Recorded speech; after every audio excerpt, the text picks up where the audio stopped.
Ayun guys, so kasama ko ngayon si Alex sa Sur TV. So interviewin natin kung Yan. pang ilang beses niya na ba itong punta dito. Ano ba? Pang ilang beses mo na bang punta dito sa Consuset? Pang tatlo na ngayon.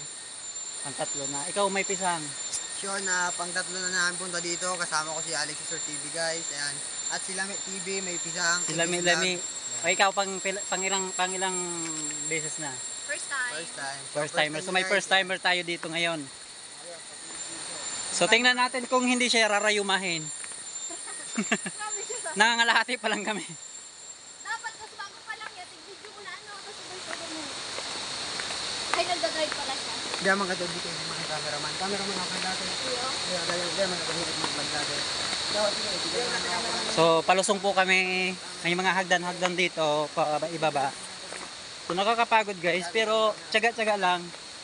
Pero enjoy naman kasi kahit nakakapagod, enjoy naman kasi nakaka-relax talaga. Ayan. Kailangan natin na mag-relax paminsan-minsan kasi alam nyo guys, kasi pag lagi lang nasa bahay, parang iba yung mga naiisip natin na nakaka-stress. Pero yung kung magni-nature tayo, nalilibang yung sarili natin at nakakalimutan natin pansamantala yung mga problema natin sa buhay natin. Ganon. So itong hagyan na ito, pababa, palusong. So kailangan lang tiyaga talaga sa paglalakad-lakad dito. Yung mga may arthritis, hindi pwedeng magpunta dito kasi alam nyo guys, baka mamaga yung mga paa nyo. So yun na lang payo ko sa inyo guys, yung mga arthritis. So yun na yan si Alex sa Sur TV and my Pisang TV. So yan. So ayan, so siya ay sikat na din na vlogger ng Huyon-Huyon. 110k followers na tayo guys. So ayan, follow nyo si My Pisang TV. Supportan din natin and of course, ako din. Edwin's Vlog. Follow nyo din sila Mi TV. 21k followers. 21 na siya.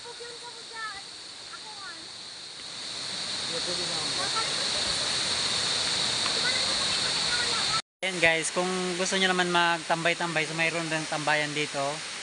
Ayan, dahil napagod kami na maglakad-lakad papunta ng itaas, pagpababa namin, so magpapahinga kami dito. Maraming pahingahan dito guys. Ito ang tinatawag na Tumagiti Falls.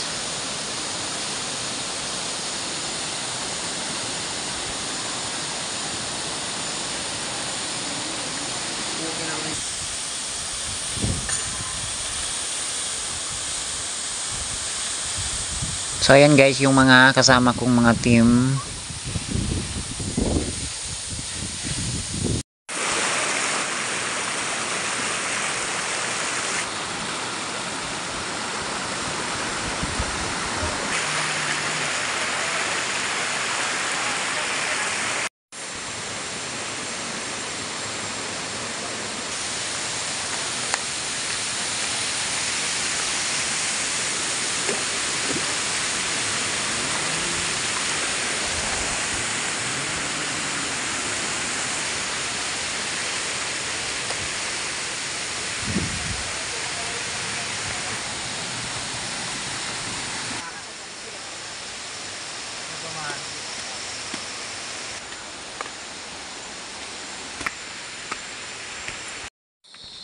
Ayan, so nakikita nyo guys yung mga hagyan dito.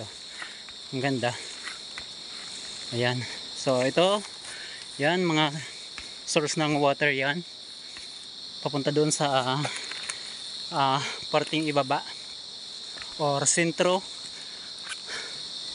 Dito kasi yung pinaka-tuktok niya, dito galing yung source ng tubig papunta doon sa kabahayan sa ibaba ng lugar namin. So ito yon, dito nang gagaling yung tubig. Yan, sa nakita yung mga tubong yan, so dyan ang gagaling yung tubig na pumupunta doon sa ibaba.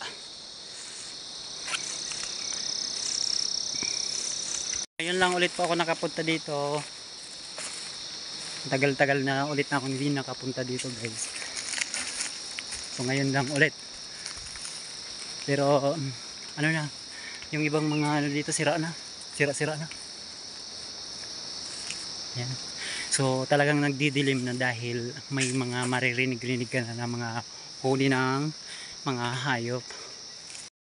Ayan, so kailangan namin umuwi na guys kasi madilim na, gabi na, kaya kailangan na umuwi na. Siyempre, alas 4 na eh. Bawal kasi dito yung ano, hindi na pwede dito yung diliman to. Or umuwi ka ng gabi pa. Kailangan umuwi na ng maaga. Ayan guys. So pauwi na kami. Nakakapagod. Sobra. Pero enjoy. Kasi malamig dito, parang nasa Baguio. So yan, palabas na kami guys. Malayo-layong lakarin pa punta doon at saka pabalik. Pero enjoy kasi at least nakalanghap tayo ng sariwang hangin. Hagdan.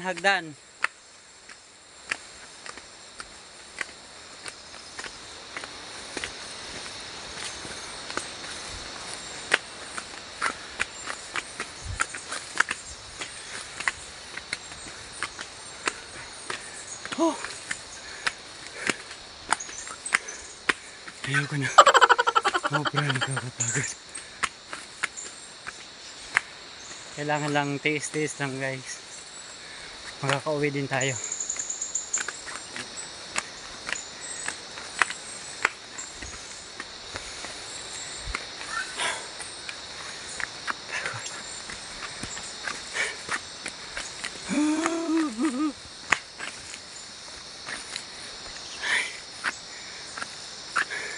Malamig dito yung ano, kaya lalong mananakit talaga yung tuhod mo dito dahil malamig pa, mas paakyat pa.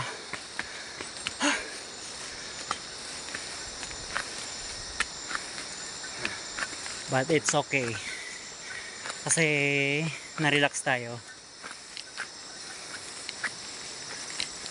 diba? Little Baguio. So, hindi natin alam kung ilang step yan. Itong mga hagyan-hagyan dito.